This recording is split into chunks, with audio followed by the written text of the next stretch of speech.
Hi everyone, it's QuickyBaby and welcome back to World of Tanks, and today I will have my work cut out for me as I am going to have to put on a tremendous carry, and I'm going to give you some tips for when your team just seems to do everything they possibly can to try and sabotage a victory. That's right, today I'm going to be carrying a few trolls, although maybe trolls is a little bit too bold. It might just be players who are just very unconfident.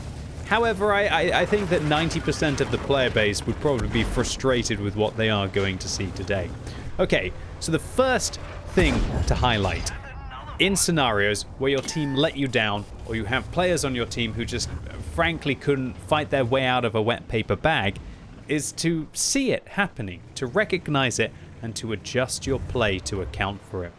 In this kind of a scenario, I am very outnumbered. Well, not that we've seen so far on this flank. But the thing is in World of Tanks is if you only react when you see the danger and you don't preemptively predict it, you don't preempt it, then it's going to be too late. And on a flank like this, when we're playing on Stajanki, by sitting in this position with undoubtedly multiple medium tanks or heavy tanks with tank destroyer support they're going to be able to make their way through here, yeah, things aren't going to go very well. And so you see in the chat that I have recognized that there's something bad that's going to happen. And that is that we have Platoon 1 on our team who are, well, to say that they're trying to avoid this conflict would be a little bit of an understatement. Now, look, even if you're unconfident in World of Tanks, is there really an excuse to take a mouse as far away from the enemy team as you possibly can? And a 140 back here, this is a very good position if it's kind of like a fullback position once you realize that you're losing the flank. Talk about realize that I'm losing the flank. Unfortunately, with the Object 430U getting caught in the dip now, and now the enemy's realizing, why don't we actually attack here? Hopefully it's not going to be too late for the can opener, let alone me, to be able to fall back from that position. So I'm playing in the K91-2, and to tell you that this is a mediocre tank, well, that would be an understatement as well. I ended up bidding 44 million for this vehicle. Outrageous, right? And it's, as I said in my review, it's basically just a bad T-54. It does have some strengths, like its damage per minute, and its camera rating is not too bad. But outside of that, this vehicle's armor just frustrates the living hell out of me.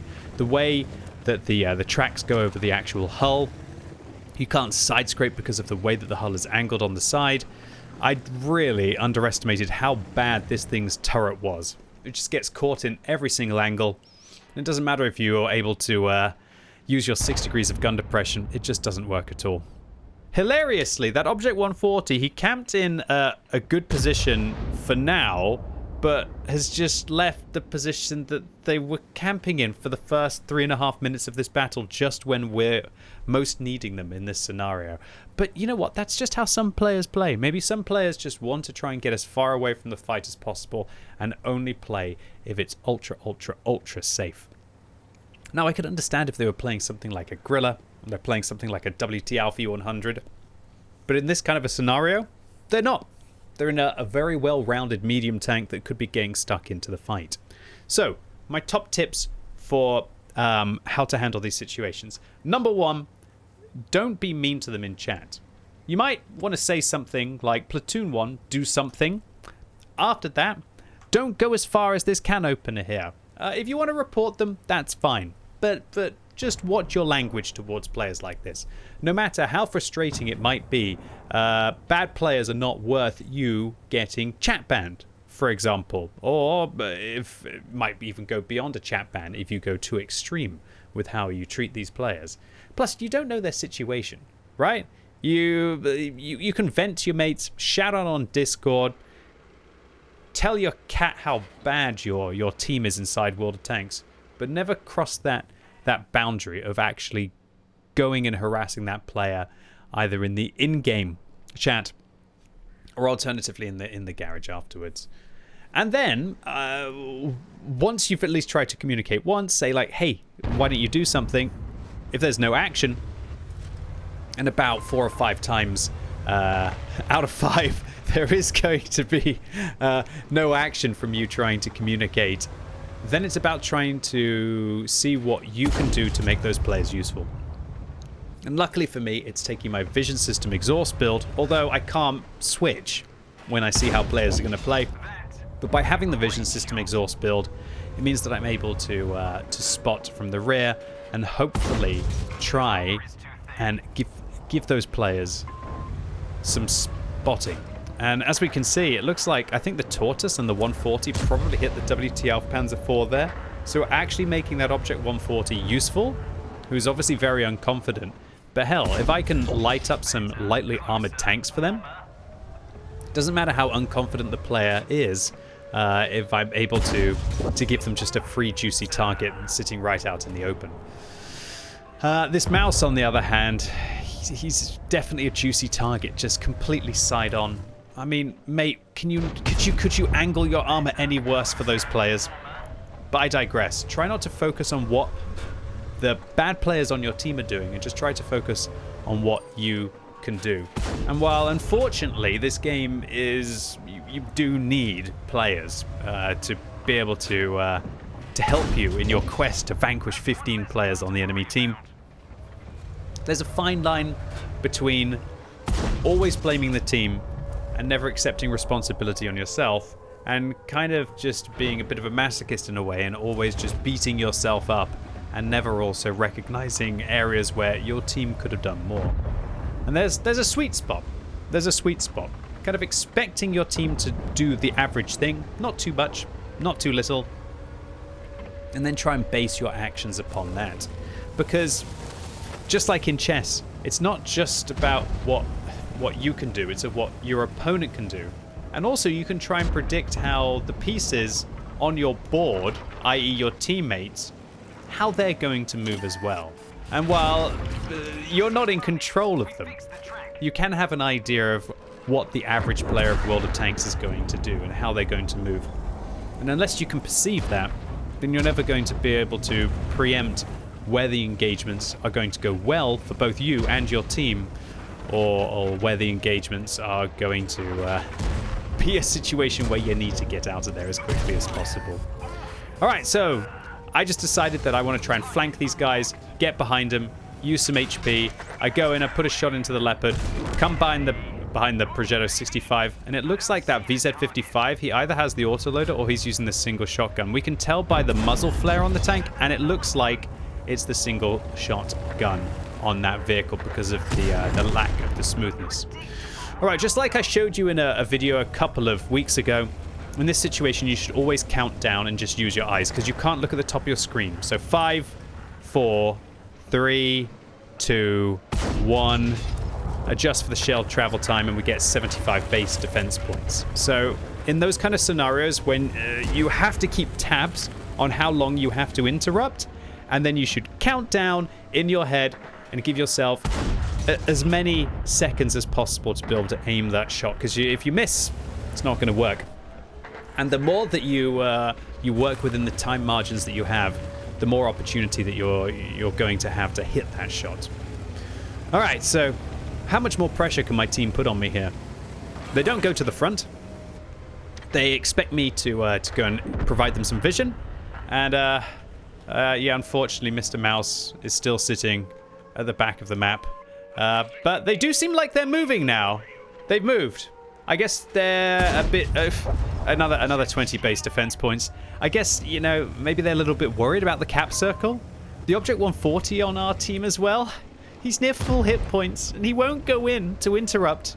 So, it's up to me, I guess, in my K91-2 to be not only interrupting the cap circle, finishing off the flanks here with the G-Saw.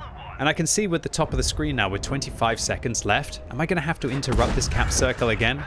Luckily, the Tortoise finishes off the T110E5, and that gives us a little bit of a respite. And I didn't think that G-Saw was going to use a fire extinguisher. Many Pat and the tanks, many G-Saw the tanks, they don't use fire extinguishers and they don't have well set up crews. So, the perfect barbecue there against that wonderful, juicy, tasty, British medium reward. And ladies and gents, boys and girls, with 10 seconds left again, How do I have to get another 77 base defense points? Why aren't they pushing in? Why aren't they trying to interrupt? Why does the Object 140 just do nothing? Why? Why? There's some things that I'll never understand in World of Tanks. There's some things I really will never understand in World of Tanks, but luckily, finishing off the STRV-103B, I will understand that. The 277 finishes off the bat chat. No Radley Walters medal for me as the 50 TP finishes them off. And yeah, ladies and gents, boys and girls, this was a stressor. At least the mouse found themselves in the right position towards the end of the game. Unfortunately, it just took them about 10 minutes to be able to find their confidence. So, oh my word, if this was not a huge carry in a terrible medium tank at tier 9, I don't know what is. And I really want to highlight in this video once again is that we all get bad teams. We all get individual bad players on our team. And please, please, please, just listen to what I suggest. You can talk to them once, talk constructively. If they don't respond, move on. Number 2, make sure you don't harass them in any shape or form to avoid a chat ban or just to avoid being a dick to another human being. You don't know what their situation is. You don't know why they play. You don't know how old they are. Again, have a good cry about it on Discord. Have a good cry about it to your cat, to your mum. Shout to the gods. Do whatever you need to do to get it off your chest, but don't turn it into direct harassment to the player. Thirdly, spot when it's going to happen. And fourthly, try to make those players useful.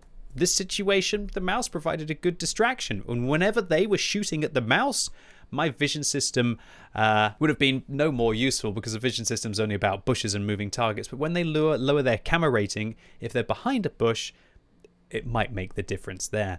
So that allowed me to be able to get that vision, to spot a little bit for the Object 140, destroy half of the enemy team, and get like about 200 base defense points in an absolute joke of a medium tank that I very much regret spending 44 million for. So a massive game here for an absolute crap of a tank. 1,806 base experience, 6,000 damage that we dealt, 1,200 assistance on top of that, and we got just shy of 200 base defense points, although it will only show 100 here. And luckily, as we didn't spam much gold, we made nearly 200,000 credits profit. In addition to an Oskins medal for destroying 3 vehicles on the enemy team that were 1 tier higher than us. So all in all, the K91-2. If you see this vehicle available in the future, don't buy it. It's awful. And also, if you see players of this caliber on your team who are about as useful in winning as the K91-2 is fun, then no matter how frustrating it can be, just try and be as constructive in the scenario as you possibly can, because sometimes it can result in you having your biggest games even in your terrible tanks. Anyway, ladies and gents, boys and girls, that was carrying 2 trolls today in the K91-2. Really hope you enjoyed this video. If you did, give it a thumbs up. If you hated it, thumbs down. And let me know in the comments down below whether you have the patience to deal with players like that mouse and Object 140. And as always, thank you so much for watching. You've been epic, and hopefully I'll see you soon.